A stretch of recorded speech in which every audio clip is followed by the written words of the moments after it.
Quoi de plus naturel de se retrouver autour de l'histoire de l'aviation en Polynésie pour des jeunes qui souhaitent voler. Un rêve de gosse pour faire accepter la différence. Le projet Rêve de gosse tourne autour du milieu aérien et de ce que nous évoque le milieu aérien en termes de rêve et puis d'envie. Et puis aussi, un petit peu particulièrement pour cette édition en Polynésie, autour de la mer, puisqu'on a en présence avec nous l'association Titiraina qui travaille sur les pirogues à voile. Des groupes de travail sont réalisés. Aujourd'hui, différents ateliers comme la navigation en pirogue. Là, il est en train de nous expliquer comment construire une maquette de pirogue. Ou encore la rose des vents et la réalisation d'avions en papier.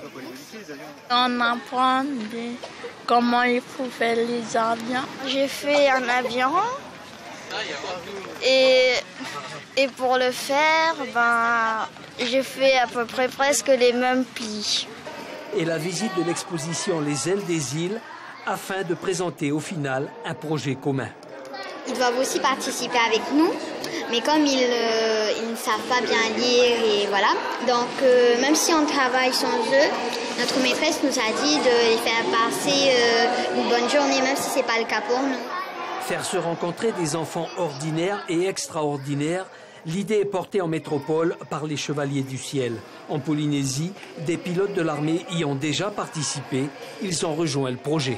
De faire une sorte de continuité territoriale, ce beau projet en fait métropolitain, l'apporter en Polynésie, parce qu'ici aussi il y a des enfants ordinaires et extraordinaires, donc cabossés par la vie, qui ont justement vocation, je pense, à se rencontrer, à vivre ensemble dans la société.